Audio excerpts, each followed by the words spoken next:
In the boundless cosmos, there came a fateful day when the last 30 self-defense civilizations crumbled beneath the merciless onslaught of the Crystal Swarm. Emergency lights flashed. The main armada was annihilated, and the entire Federation teetered on the brink of destruction. Now, the final hope is pinned on a planet long labeled Too Dangerous Earth. Humanity, with skeletons of steel and an unbreakable will, stands as the last gambit. Will we rise? Can an opposing temperature strike, wielded with Deathworld or courage, shatter the crystalline darkness?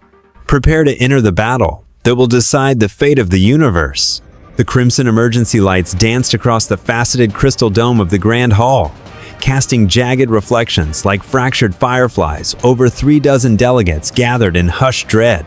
Each stood at a circular console surrounding the central dais, their varied form Savian, crystalline, chitinous frozen in the pulsing glow.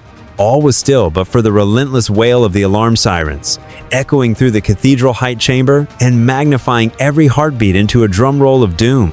At last, Senator Bell strode forward, his tailored uniform of midnight blue trimmed with silver filaments that caught the red light and shimmered unnaturally.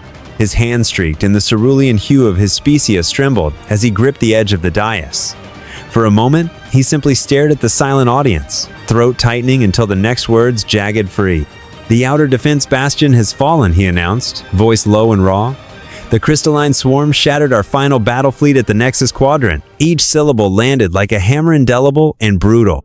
Behind him, the holoscreen flickered into life, revealing fractured starships dissolving into glittering debris, the last glints of their once proud hulls dissolving into the void.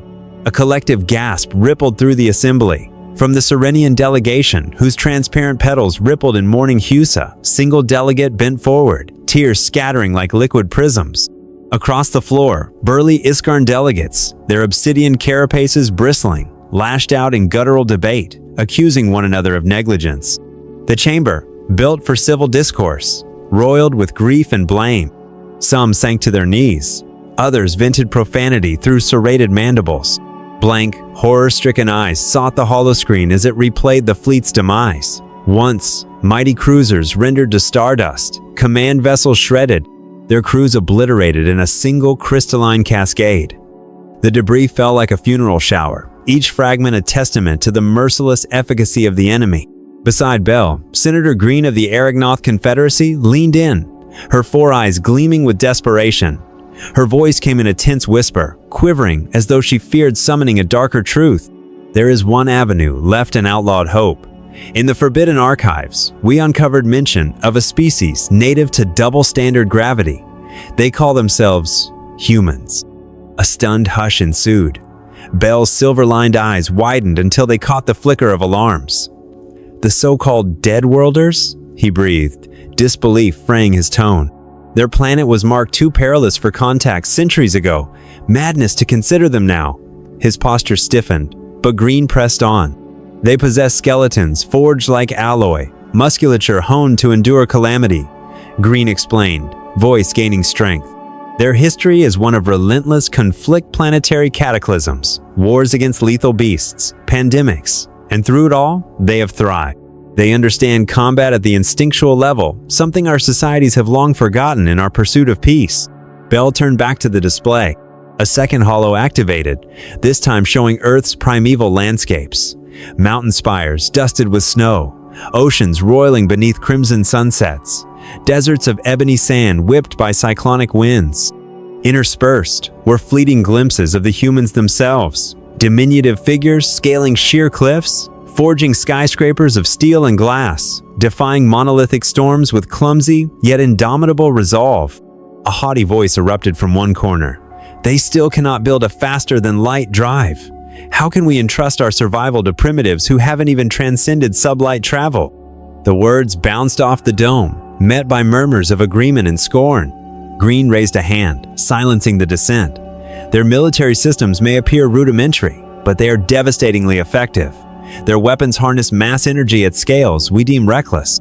They leverage guerrilla tactics honed over millennia. They fight with ferocity born of existential necessity, something no Arboreal Accord or Iskarn Legion has known in generations." The assembly fell into a solemn stillness. The red lights overhead pulsed like threatening hearts, mirroring the internal drumbeat of fear. For the first time, many delegates felt the weight of their isolation planets, once secure, now laid bare by an enemy they could not comprehend. Bell inhaled, his figure rigid with resolve. "Very well," he declared, voice resonant. "Prepare a communique to Earth immediately. Include our entire technological compendium star charts, defense schematics, even the secret of FTL propulsion. Offer it without reservation, in exchange for their alliance against the crystalline threat." Almost in unison, the Federation's elite linguists and xenotech interpreters sprang into action. Holographic consoles bloomed with star maps, technical blueprints, and archived footage of crystalline assaults. Data streams, encoded in the simplest of human linguistics, began to form arrays of coordinates, visual schematics, even emotive appeal demonstration clips. Moments later, the Federation's relay station launched the pulse-riding FTL beacon toward Earth's last known astronomical observatories and orbital listening posts. Across the chamber, the alarm lights softened from urgent scarlet to cautionary amber. A fragile glimmer of hope began to kindle amid the despair. Bell swept his gaze across the assembly one final time. His voice, now hoarse but unwavering, carried the weight of a civilization's survival. "We have no other recourse.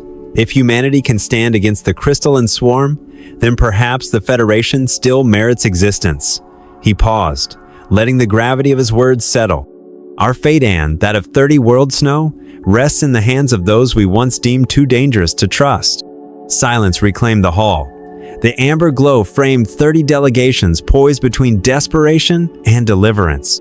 Far beyond the crystal dome, a lonely blue planet awaited its summonsets, people poised unknowingly as the galaxy's last hope.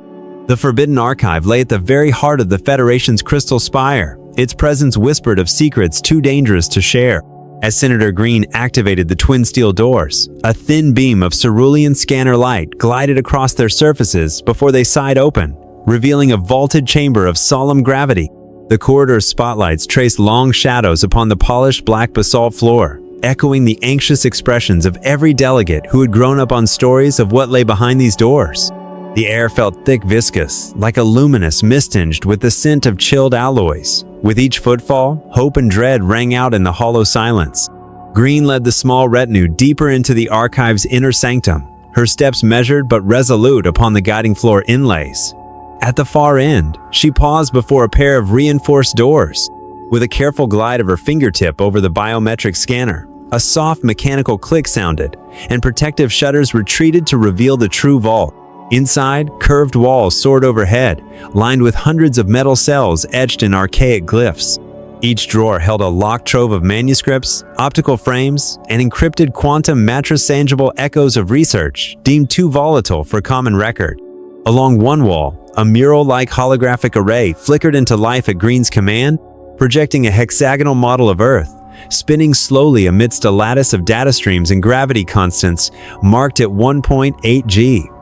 Green turned to Bell, her eyes alight with both pride and apprehension. "This," she announced, "is the Federation's first official disclosure of Project Dead World." The chamber seemed to inhale around them, as though channeling the collective breath of centuries worth of scientists, historians, and archivists who had waited for this moment. The hologram shifted seamlessly into archival footage dating back millennia. Grainy scenes unfolded, human climbers scaling Everest's sheer ice cliffs amid howling blizzards, divers probing the cold depths to examine the hull of a Titanic-era wreck, cities that glowed with bioluminescent towers rising defiantly from arid wastelands. A simulated battle recreation appeared next. Platoons outfitted in bespoke armor coordinating with aerial drones and robotic support units, their movements precise and deadly. Every frame bore witness to humanity's inventiveness born of necessity and a relentless will to survive.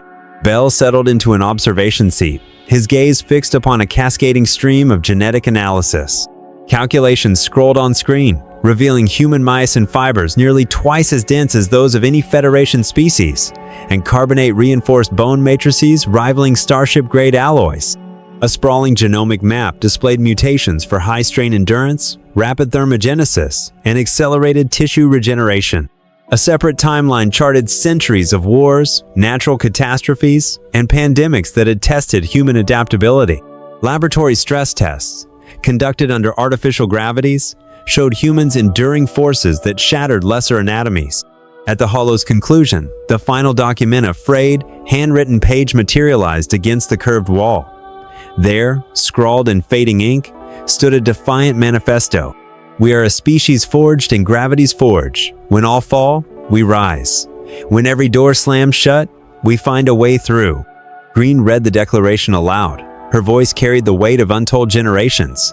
In the hallowed hush, only the steady tick of an atomic chronometer resonated, marking the gravity of their discovery. A murmur rose among the delegates. The representative from Celestia, her crystalline wings casting prismatic light, furrowed her brow. "How can we ensure these humans will not succumb to primordial combat instincts?" she questioned, anxiety lacing her tone. From another corner, a voice demanded proof of loyalty. "We cannot extend our hand to those who might turn on us tomorrow." The tension rippled like through a disturbed neural net. Anticipating such doubts, Green activated a secondary holo, an audio-visual record of a human general swearing an oath of defense, pledging that their arms would be raised solely to protect life, never to conquer. The room fell into reverent stillness as the human commander's words echoed, a solemn vow, steeped in honor and grim resolve. Bell rose, projecting his authority as sovereign conduit of the Federation's will. His voice rang clear above the hum of fading projections. "We face extinction at the crystalline swarm's hands. These humans embody the martial acumen and unyielding spirit we lack. Their storied struggle for survival, their capacity to innovate under duress, offers us a strategic bulwark and a lasting alliance." He paused, letting the assembly absorb the magnitude of his declaration. "This is more than a temporary measure. It is a calculated step towards securing our future." He raised his hand, calling for order. "Record humanity's name in the official registry and commence secure contact protocols. Encrypt their archives under new decryption keysand. Do it now." At his command, the holographic field beneath them shimmered, its mathematical glyphs melting into a single inscription upon the obsidian wall. "Cooperation for a common future." Green exchanged a determined look with Bell before he addressed the delegates one final time. "Prepare for the next convocation of councils. Send a universal, open-channel beacon and invitation to the humans for a high-level parley." The thud of the ceremonial gavel punctuated his words, sealing the moment as a pivotal chapter in interstellar history. The chamber's austere gloom yielded to a fragile ember of hope. Skepticism remained, yet the path was clear. The long outcast humans, once branded an existential threat, now held the key to 30 worlds teetering on the brink. As they departed the archive, the delegates carried with them the promise and burden of forging an unprecedented alliance with Earth, the world they had once sworn never to contact. And thus began a new saga, written in the shared destiny of disparate starfaring races and the indomitable planet called home. The plea for aid and the drafting of the Federation's message. A muted amber glow replaced the crimson alarms in the Federation's Grand Hall, casting soft shadows over the circular dais, where 30 worlds had just voted to extend their final hope to Earth. The echo of Senator Bell's historic gavel still reverberated through the crystal pillars, a stark reminder that the line between salvation and oblivion was razor thin. As other delegates quibbled over technical minutia data packet sizes, relay window durations, Bell leaned close to Senator Green, their whispered counsel the only calm amid mounting tension. The question loomed: how could they transmit a galaxy's worth of perilous technology without compromising the Federation's own security? Green tapped the floor hollow to summon a three-dimensional FTL star chart bristling with annotations. "We'll employ dual-layer encryption," she proposed, voice firm. "The outer layer uses universal glyphs compatible with any sapient species. Beneath it sits a master key reserved for our foremost engineers and scientists. Should our safeguards fail, the crystalline swarm could hijack our own designs." She paused, letting the gravity of that risk sink in. "If we don't lock this data properly, we're handing our greatest weapon to the enemy." A leathery Iskarn delegate bared his mandibles in a skeptical grin. "How long will it take the humans to decode such complexity? We can't afford delays." Green met his gaze steadily. "We trust their ingenuity. A simpler package is vulnerable. They must see the fine details of FTL schematics, but only after proving their worth." Another voice chimed in, "Then we give them 48 hours to acknowledge receipt and initiate the drive. Any delay and we're lost." Bell rapped the central console, his tone both sorrowful and resolute. "It's time." With that, he introduced Resolution 317C, an irrevocable decree to draft the Federation's plea, enclosing every particle of warfare, data from photon cannons to FTL engines, alongside star charts and defense schematics, in exchange for any aid Earth could supply. A wave of apprehensive applause rippled through the assembly, underscored by stifled breaths of dread. Within moments, 200 of the Federation's finest linguists and xenotech engineers assembled in the security command chamber. Darkened walls were lined with scrolling code and real-time telemetry. At their helm stood Scholar Arian, head of the Linguistics Division, meticulously orchestrating the translation matrix. "We will use the simplest morphological syntax, augmented by pictographic frames and parallel translation algorithms," she explained. Each sentence links to a corresponding diagram, ensuring that even if context is lost, the core data remains decipherable. Beside her, Dr. Nal Vast Quantum Geometry Specialist presented his protocol for encoding the crystalline assault footage. "We'll embed a dynamic watermark keyed to Federation chronometers, slicing the raw footage into curated segments that convey both scope and chaos," he said, eyes gleaming. "Humans must grasp our desperation without glimpsing the proprietary plasma core designs." His collaborators nodded, understanding that emotional resonance would drive Earth's response, but too much would expose the Federation's deepest secrets. The drafting operation unfolded in 3 precise stages.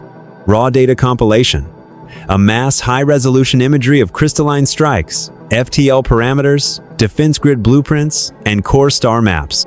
Multi-layer encryption, apply universal glyph encoding, parallel translation algorithms, and watermark overlays to protect sensitive subroutines.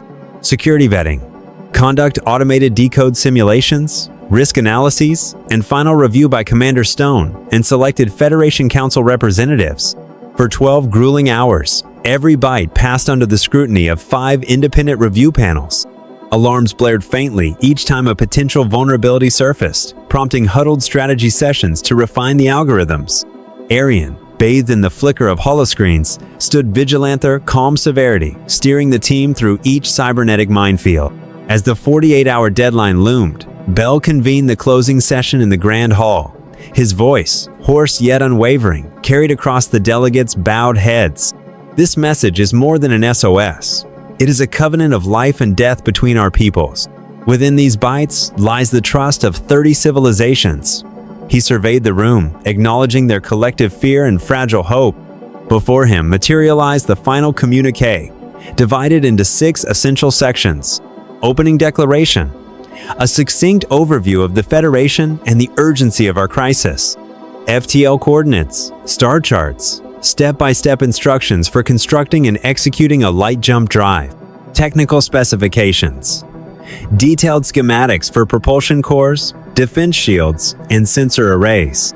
Illustrative footage, curated clips of crystalline incursions. Time, stamped for context and emotional impact. Terms of reciprocity, an open offer. Any technology, material, or assistance requested will be granted. Secure communication protocol, relay frequencies and dual key authentication guidelines for two-way dialogue.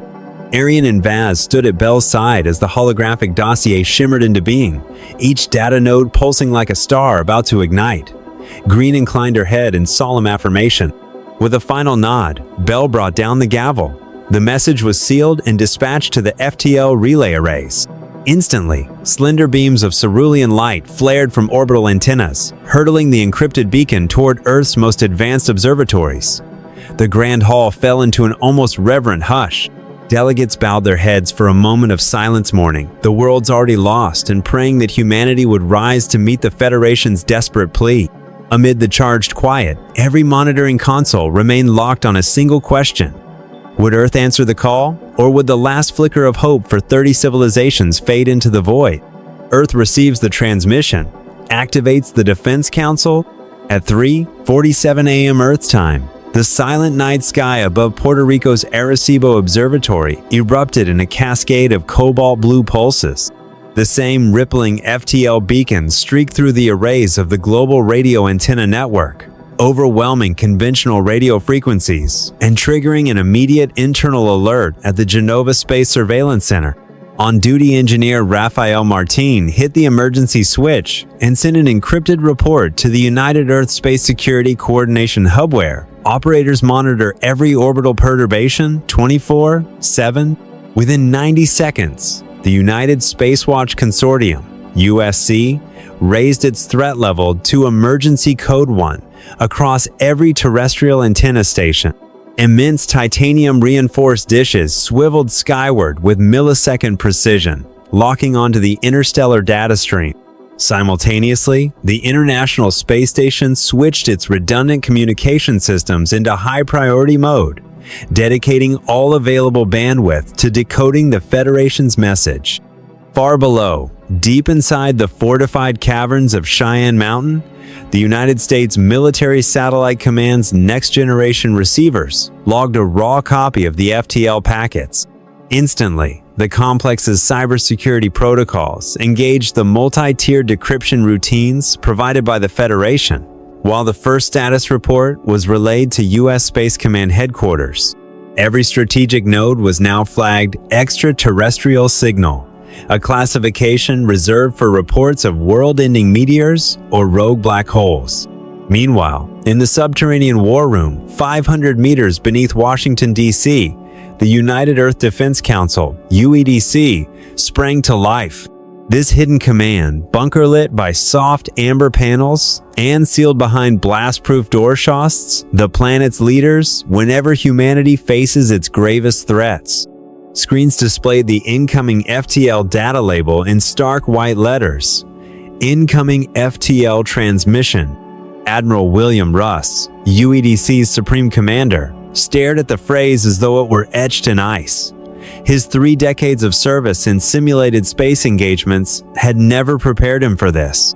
He pressed the conference alert key, immediately paging the President of the United States, the Prime Ministers of the United Kingdom and India, and all senior military directors. A terse broadcast blared through secure channels. Extraterrestrial signal detected. UED's full session activation required. Minutes later, a preliminary rough translation from Genova arrived on the central holo projection table. Leading cryptologists from NASA's Deep Space Network, ESA's Quantum Comms Division, Russia's Roscosmos, and the U.S. National Security Agency huddled at consoles, fingers flying over illuminated keyboards as layers of glyphs, pictograms, and encryption matrices were peeled away. The opening line flickered into view. The Federation is dying. We seek aid. Technology is our lifeline. In the dim, hushed chamber, President Caroline Wilson leaned forward, her tailored charcoal suit reflecting the glow of the holo display. "Do we have a complete decipher yet, Admiral?" she asked, voice steady despite the undercurrent of urgency. Russ nodded, clearing his throat.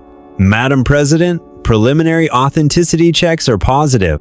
They've transmitted star maps, detailed FTL algorithms, defensive shield schematics, and battlefield footage, along with an all-you-can request clause for any resources Earth can provide."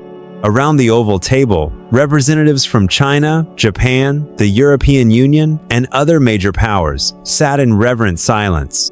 Dozens of encrypted secure line handsets, military-grade headsets, and weighty briefing binders lined the tabletop. Dr. Anna White, head of UEDC's scientific committee, appeared on a high-definition video feed, her fatigue evident but her eyes ablaze with determination. "We have validated the FTL core data in our Atlantis test lab. A small-scale prototype module achieved stable light jump within controlled parameters," she reported. "Preliminary integration with our existing orbital defense grid suggests that Federation optical shield technology and sensor arrays could augment our mesosphere radars to repel crystalline incursions." A tense murmur spread through the room until General Marcus Roberts, commander of the Pan American Space Defense Command, leaned forward. "Remember the rumors of alien tech viruses," he cautioned, voice low and wary. "They could embed malicious code or quantum exploits. We must assume every data packet is potentially weaponized." His eyes narrowed behind the reflective gold visor of his command helmet. Before paranoia could take hold, General Mei Li, leader of the Asia-Pacific Theater, spoke with unwavering clarity. "We have no realistic alternative. The Federation has already lost 1/4 of its territory.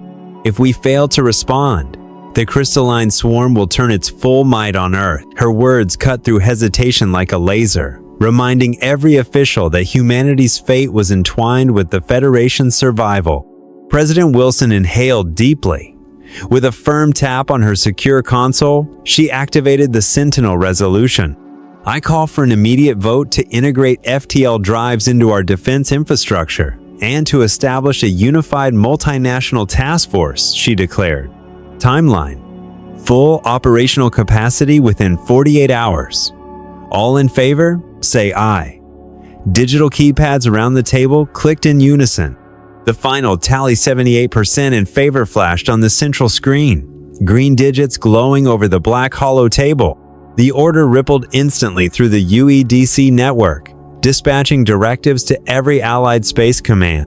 Operation Guardian Fleet sprang into its final mobilization phase as Earth's orbital defense platforms aligned for FTL integration runs. In that moment, the subterranean chamberons, a fortress of dread, buzzed with a steadfast resolve.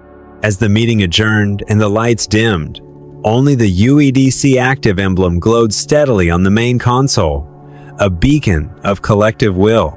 Earth, long branded too perilous for direct contact, had transformed into the galaxy's last hope.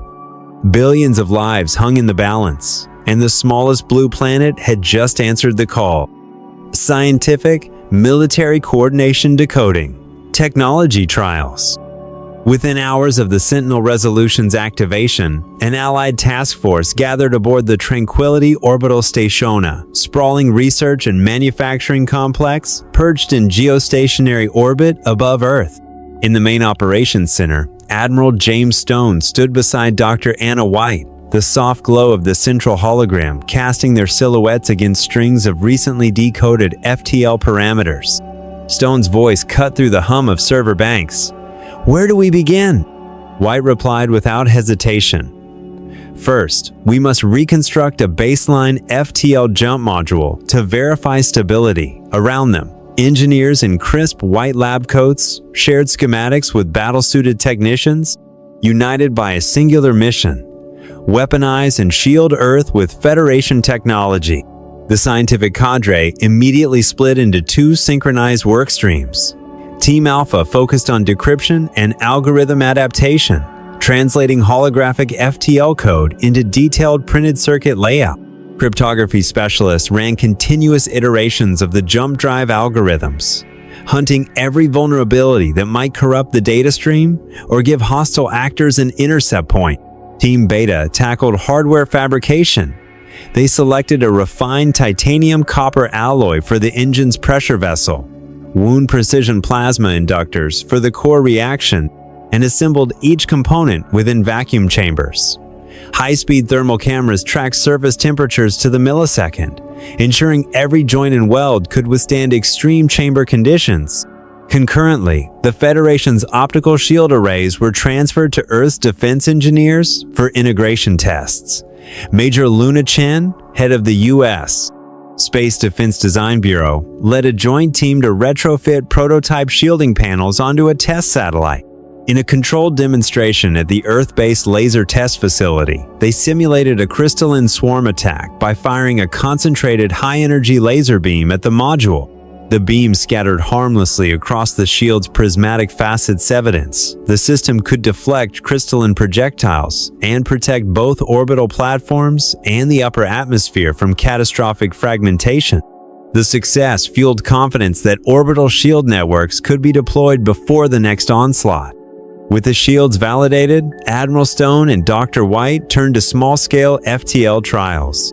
A 3-meter reconnaissance drone equipped with seismic sensors, multi-spectrum cameras, and an FTL communication beacon was loaded into the Lunar Flight Zone L-47, a secured test corridor encircling the moon. Security shutters sealed around the launch tube as Stone raised his hand, triggering the launch countdown. 10, 9, 8. The operations center fell silent. Consoles blinked in time with the dwindling seconds. At 1, the drone's miniaturized plasma drive ignited. A brilliant sapphire flash lit the moonlit void, and then it vanished. Monitors tracked a blip reappearing at the designated contact zone 0.02 light seconds away. Cheers erupted among exhausted scientists as telemetry confirmed the drone systems remained fully intact. The demonstration eclipsed every expectation proof that Federation light jump technology could be adapted to existing vehicle platforms. Without pausing, the combined team shifted to weapons trials. Leveraging Federation data on crystalline hardness, optics engineers, and U.S. tactical specialists co-developed 2 munition types: hyperthermal plasma charges and supercooled cryogenic round. At the North Atlantic undersea firing range, they assembled synthetic crystalline targets matching the swarm's material profile. Plasma projectiles, heated to over 3.0 C, incinerated the target's surface layers upon impact. Immediately afterward, nitrogen-cooled cryo-pellet chilled to below -250 4 C froze adjacent areas, inducing rapid thermal shock.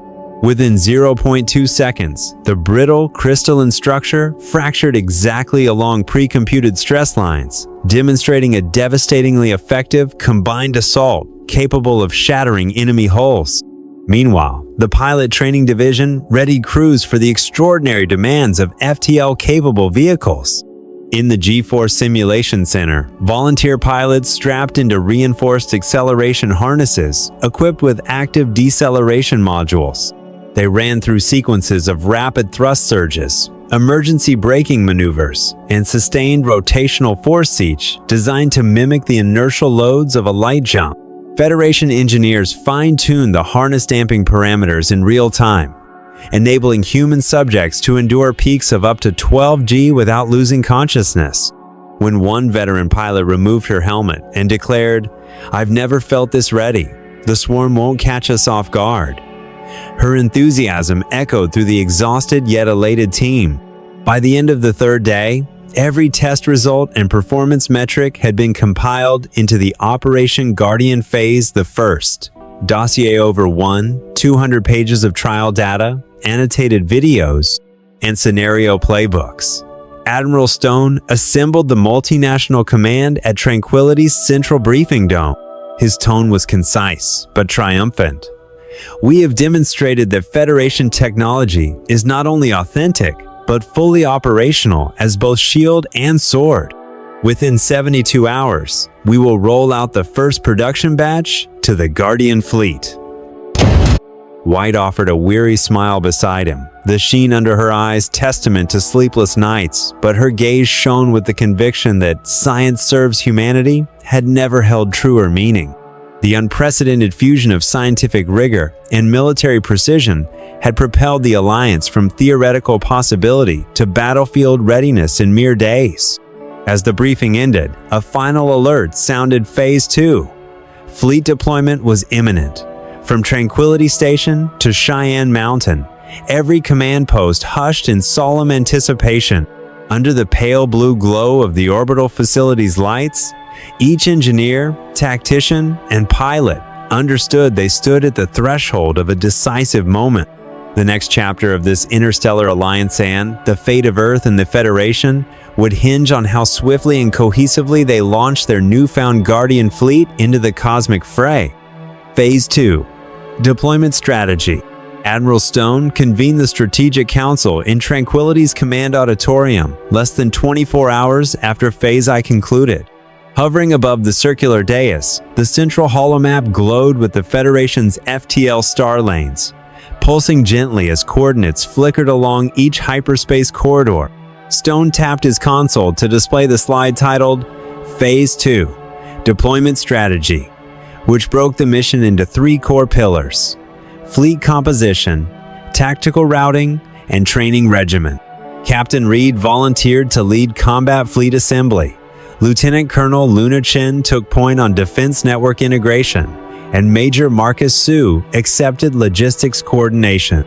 Federation admirals and Earth commanders alike nodded in grim agreement that only seamless synergy between tactics and technology would secure victory. 48 hours remained before training shifted into overdrive. Fleet composition. Formation. Within the fleet yards of Unity Station, the selection committee moved swiftly. The Guardian fleet would comprise 6 heavy cruiser stew, of which Tyran, Dawn, and Thunderchild were of human design, and 4 nimble escorts drawn from the Lightning Strike and Stealth Warden classes. Every vessel was retrofitted with compact FTL jump drives and outfitted with the Federation's reactive optical shield array. Stone unveiled the Protector's Bow formation. 2 heavy cruisers anchoring the center, 2 escort frigates sweeping the flanks, and 2 high-velocity corvettes alternating rear coverage to intercept counterattacks. A multi-layered shield and spear arrangement, he explained, designed to both absorb incoming onslaughts and concentrate retaliatory firepower. Each ship's commanding officer received a personalized 3-dimensional holographic mission overview, detailing evasive vectors, fire arcs, and timing windows for deploying the opposing temperature munitions. FTL route planning. Sortie scenario. Dr. White's FTL operations cell laid out the jump plan with surgical precision.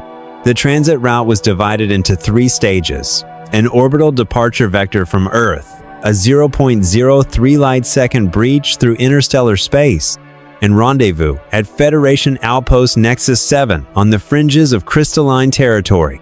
Each jump point was secured by synchronized dual beacon triangulation to verify fleet integrity and guard against navigational drift.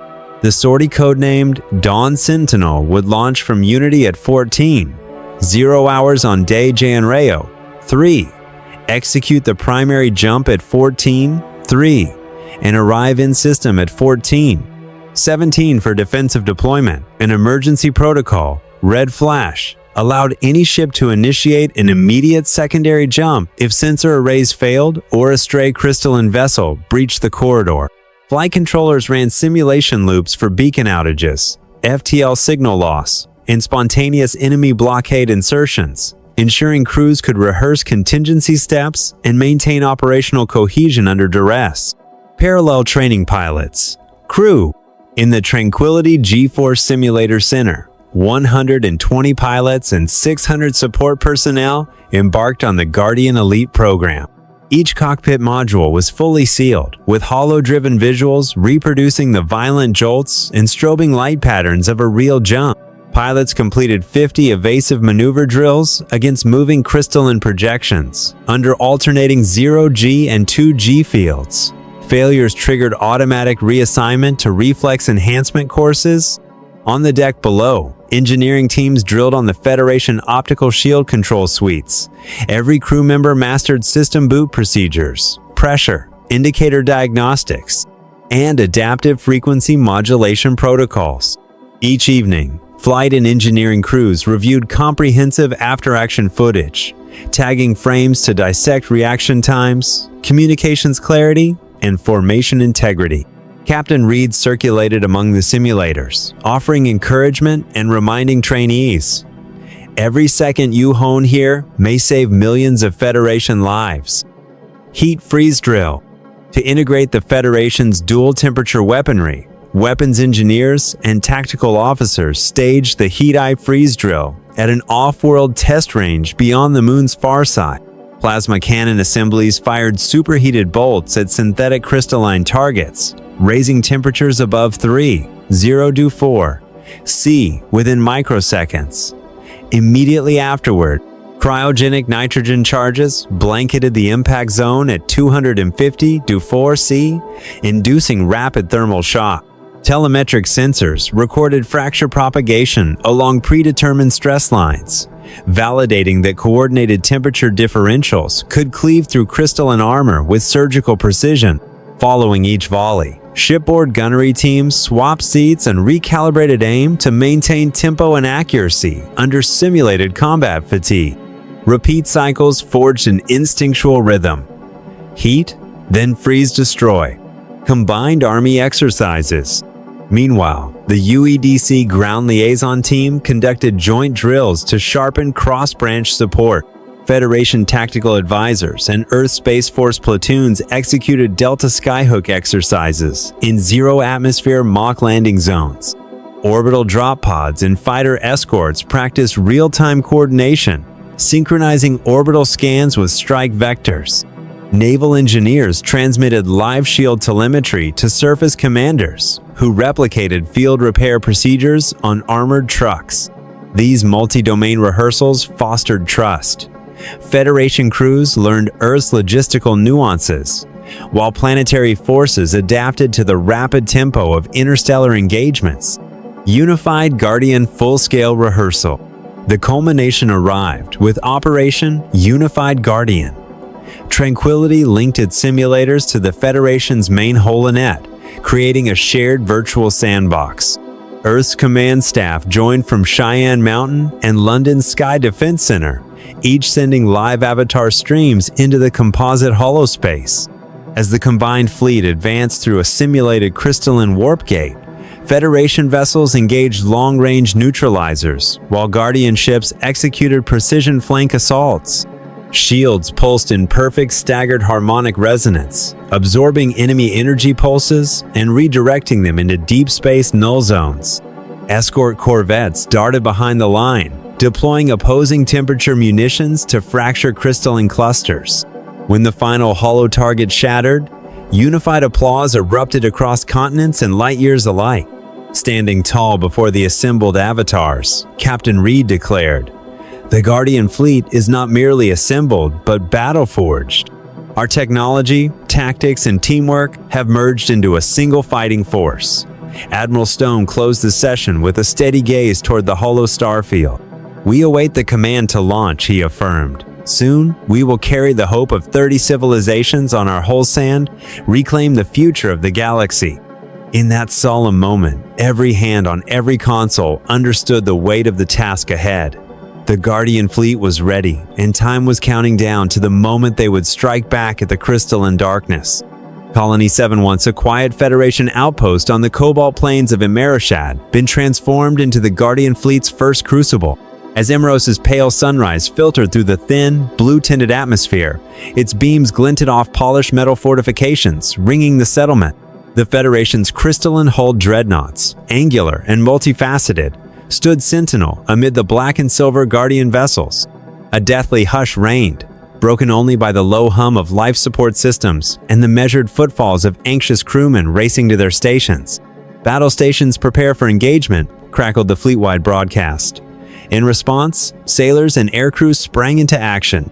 In Hangar Bay 3, Flight Chief Jack Porter called out to his squadron, "Terran Hawks, stand by for launch. Bays retracting in T-minus 30 seconds." 50 sleek, single-seat fighter seats bristling with miniaturized FTL drives and draped in the Federation's reactive optical shield plating grokked forward on their launch rails. As the bay doors ground upward, each Hawk's secondary thrusters flared with ultraviolet fire, propelling them skyward in tight, disciplined arcs that etched streaks of violet across Emeros's dawn-lit sky. On the bridge of the heavy cruiser Terran Dawn, Captain Lisa Reed stood beside Lieutenant Colonel Luna Chen, who activated the tactical hologram. Tiny white pips marked Guardian ships. Clusters of crimson triangles, the crystalline swarm, crept toward Colony 7's sensor perimeter. Reed's steel blue eyes narrowed. Formation Alpha. Establish perimeter defense around the colony. Fighter wings, advance on the left flank and establish suppression fire. Escort corvettes, screen the rear to intercept any breakthrough attempts. Her calm brevity steeled the bridge crew's nerves, their resolve sharpened by her certainty. Within 30 seconds, the sky above Emeros bristled with kinetic energy. The Thunderchild and Terran Dawn held position near the colony's edge, while slender Lightning Strike and Stealth Warden escorts swept outward. Ahead, the Hawks fanned out, their plasma cannon muzzles humming with ionized energy. Suddenly, an alert shattered the tense quiet. Incoming cluster crystalline swarm at 120 kilometers. The main holoscreen blinked to show hundreds of triangular entities hurtling forward in a glittering torrent, each facet catching sunlight like a jagged diamond.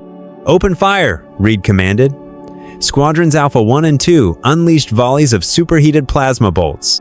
Each shot welded against the crystalline exteriors, igniting bright orange fissures that flickered before snapping shut under the shield's reactive repair matrix. On Thunderchild's forward deck, gunners deployed the Federation's optical shield generator, raising a glimmering dome of refracted light to blunt the swarm's momentum. Yet the crystals surged on, sliding through microscopic gaps in the shield lattice and hammering at the hull with ear-splitting resonance. Laser counterfire ricocheted, often harmlessly, off the hardened crystal plating. Reed's eyes darted to the tactical grid as Luna Chin overlaid a threat vector analysis. They're splitting into two formations, one advancing head-on, another sweeping the right flank, Chin reported. Reed nodded sharply.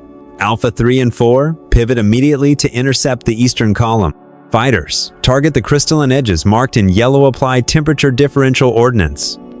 Instantly, the hollow marked vulnerable seams in bright gold.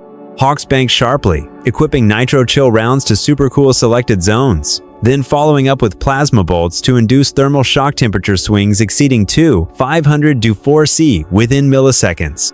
Each successful hit rang with the high-pitched crack of crystal shattering. Shards flew outward like fiery confetti, yet pockets of the swarm pressed on, reforming their ranks. On Terran Dawn, Chief Engineer Anwar Malik engaged the emergency thermal conduit, diverting maximum power to the plasma array and broadcasting a support signal to nearby fighters. Chin keyed the comms.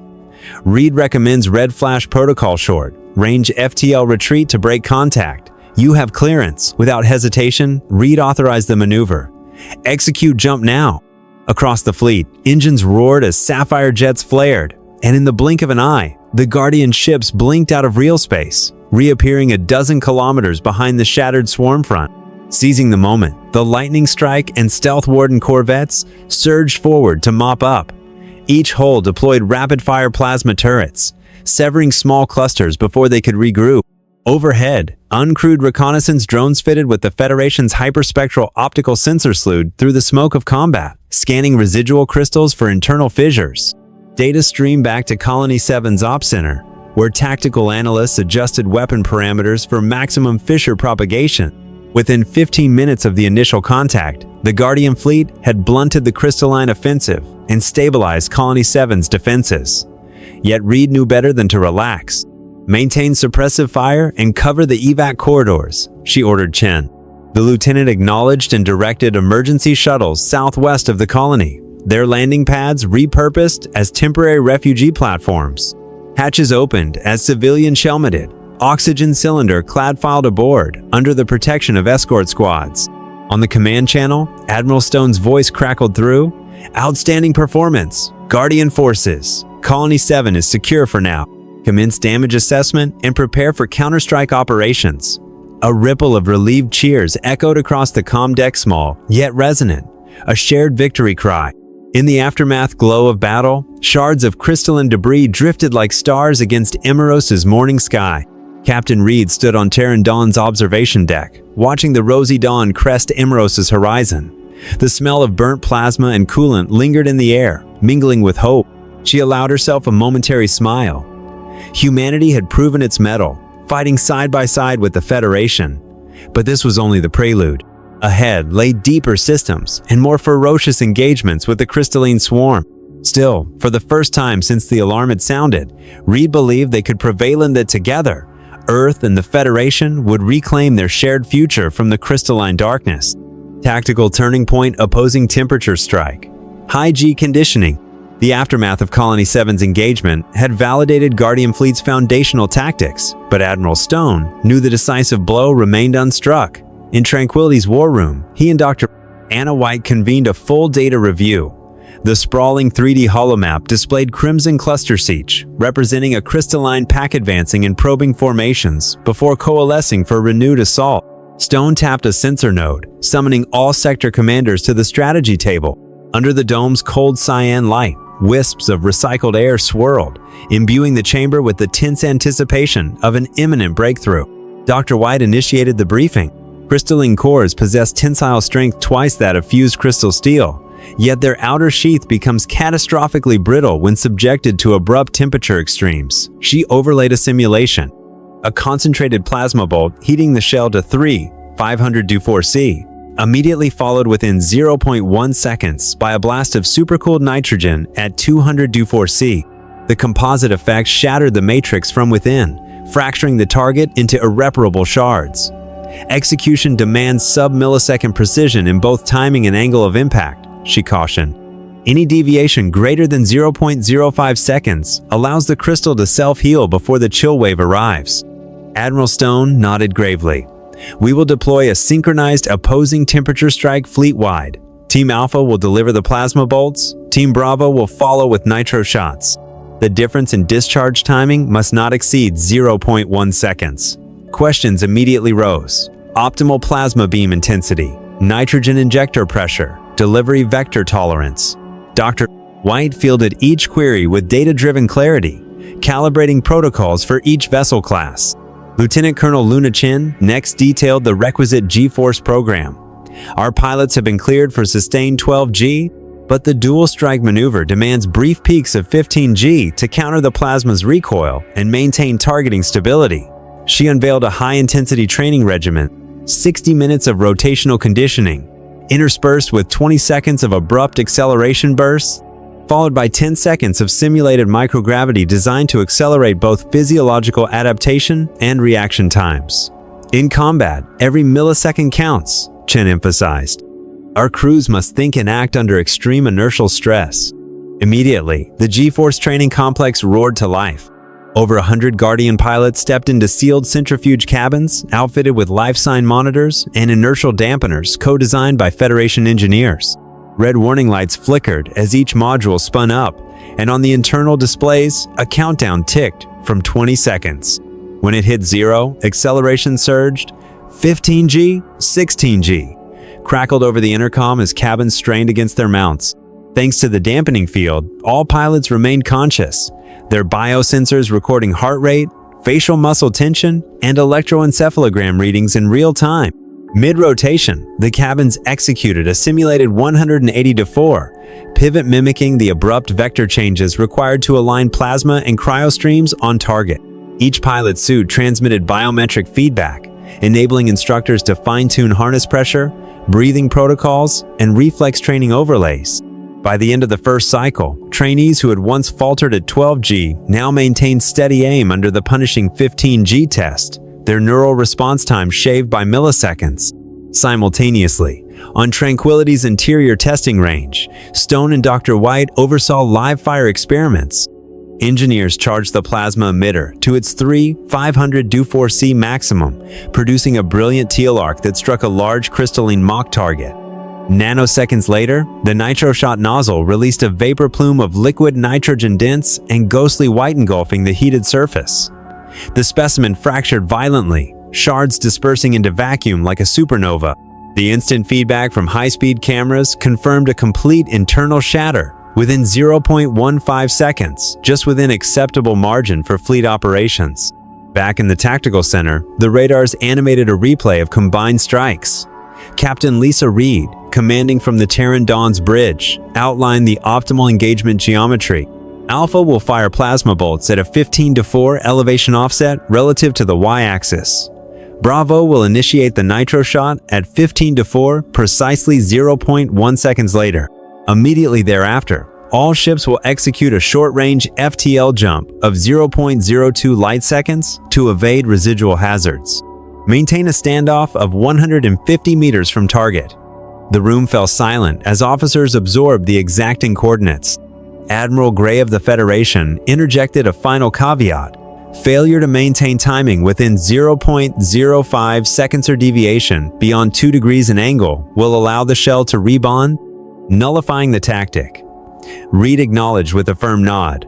Our simulations have achieved 200 consecutive successes under these parameters. That night, the Guardian fleet staged its final rehearsal at simulated Target Zeta, massive crystalline formation, suspended in Tranquility's zero-G test field. The 6 heavy cruisers and 4 escort corvettes deployed into the Protector's Bow formation. 2 dreadnoughts at center, flank sweeps, and rear cover by the high-speed corvettes. On Reed's command, the fleet initiated the coordinated strike. Phase 3. Rehearsal thermal strike in 3, 2, 1. Plasma arcs lanced out in synchronized volleys, immediately succeeded by cryogenic jets. Within 3.5 seconds, the mock target exploded into a constellation of fractal shards. Instantly, the fleet vanished in a ripple of sapphire light, reappearing beyond the test perimeter. Triumphant cheers and applause echoed throughout the control decks, punctuated by celebratory comms from each ship. Admiral Stone rose, his voice resonant over the comm channels. The opposing temperature strike and advanced G-force protocols have delivered an absolute force multiplier. We have seized the tactical initiative. Our enemy will be compelled onto the defensive. Dr. White shared his pride, gazing at the holomap's fading crimson specks. Science and strategy have fused into a single weapon, she declared. Captain Reed consulted her chronometer. In 12 hours, we commence Phase 4, full-scale offensive. Stand by for final loading and launch orders. Under the station's cold lamplight, every officer and engineer stood in silent resolve. The Guardian fleet was not only battle-ready, they were poised to demonstrate humanity's indomitable spirit and unity with the Federation. Their next strike would not merely defend it, would define the future of two worlds. Victory, the new alliance, aftermath, and celebration. With the opening salvos at Colony 7 still echoing in everyone's memory, the Guardian fleet slipped back into Unity Station's expansive docking docks to assess damage and welcome the civilians they had evacuated. Fragments of crystalline shards drifted through the station's salvage funnels, each delicate shard carefully collected for forensic analysis. Rescue teams guided, shaken colonists bundled into evacuation pods toward the verdant safety domes. All around them, sailors and technicians moved with a quiet elation. They had survived the most audacious joint operation in the history of Earth and the Federation. On the bridge of the heavy cruiser Terran Dawn, Admiral James Stone convened an immediate debrief. The watch officers assembled in a semicircle around his command chair as he reviewed the fleet's performance log. "We secured Colony 7 and executed the opposing temperature strike flawlessly," he declared, voice measured but proud. 6 crystalline escort vessels were completely destroyed. Our 4 heavy cruisers sustained only light hull abrasion. There were no significant casualties among Guardian personnel. The succinct report resonated through the silent deck, instilling both relief and pride in the gathered officers. Moments later, a brilliant flare of sapphire light swirled at the far end of the bay as the Federation diplomatic envoy, First Speaker Bell, and his senior advisors arrived aboard. Unity's ceremonial gangway stood at attention, draped with entwined Earth and Federation flags. As the Federation delegation disembarked, Federation protocol officers and Earth security teams shared curt bows. Bell stepped forward onto the illuminated walkway and addressed the assembled crews in fluent English interwoven with Federation standard. "Your valor has vindicated our faith," he began. "Humanity has proven not only courageous, but profoundly committed to our common welfare. Today, we have safeguarded not one outpost, but the future of 30 civilizations." His words sparked roaring applause that reverberated across the docking bay's vaulted chamber. The applause segued into the first official award ceremony of the Alliance, the Guardian Medal of Honor. Captain Lisa Reed, Admiral Stone, and the lead pilots of the inaugural Hawk squadrons were ushered onto the raised platform beneath the floodlights. Reed, resplendent in her black and silver dress uniform, bowed gracefully as Bell pinned the gleaming medal onto her breastplate. In a voice edged with humility, she accepted, "We performed our duty, but it is your trust that forged this partnership. Your confidence in us is our greatest strength." As she spoke, Bell clasped her shoulder in unspoken seal of solidarity that drew a warm murmur from the crowd. Immediately following, the Grand Earth Federation Alliance Charter ceremony commenced in Unity Station's majestic crystal atrium. Translucent walls and arches refracted distant starlight, painting the hall in shifting prismatic hues. A panoramic holoscreen displayed highlights from the Colony 7 engagement, crystalline detonations, plasma, and nitro strikes, and the refugees' safe return. Representatives from all 30 allied civilizations formed a ring around the central dais. In unison, their voices declared, "From this day forward, Earth and the Federation stand united as one body. We pledge to share technology, knowledge, and our unwavering commitment to protect all sentient life." The Assembly's chorus rose and fell like a cosmic tide, marking the seal of an unprecedented coalition. Next came the signing of the Stellar Triangle Research Accord, Dr. Anna White and her Federation scientific counterpart, Professor Villan of the United Research Council, affixed their signatures to the luminous holoscroll. The accord established the Stellar Triangle Technology Center and Geostationary Orbita Joint Research Hub, dedicated to advancing FTL propulsion, reactive optical shielding, and the opposing temperature munitions that had turned the tide at Colony 7. As they signed, engineers and scientists from both worlds exchanged congratulatory handshakes. That evening's banquet buzzed with laughter and storytelling, as data analysts, gunnery officers, and evacuees recounted their experiences. Holotables floated plates of both earthly delicacies and Federation nutrient gels, symbolizing the blending of cultures and the healing of wartime wounds. Concurrently, Earth and Federation administrators began planning the Guardian Academy, an interstellar officer training institute to foster future leaders. Spearheaded by Professor Luna Chen, the Academy's curriculum would launch next month, drawing cadets from Earth and distant Federation worlds alike. The program would weave together advanced gunnery modules, G-force conditioning regimens, capital ship redirection drills, and crystalline materials research. By immersing trainees in both military precision and scientific innovation, the Guardian Academy aimed to institutionalize the cooperation that had been born in the crucible of combat. As the festivities drew to a close, First Speaker Bell and President Caroline Wilson raised their goblets in a private toast, each vessel etched with Earth's crest and the Federation emblem. "We once feared humanity's unpredictable nature," Bell acknowledged with a wry smile. "Now we see that your greatest power lies in your resolve to protect, share, and stand together." President Wilson returned his smile, her tone warm yet resolute. "Tonight, we inscribe a new chapter where combat-tested might and scientific endeavor converge for the highest ideal, safeguarding life itself."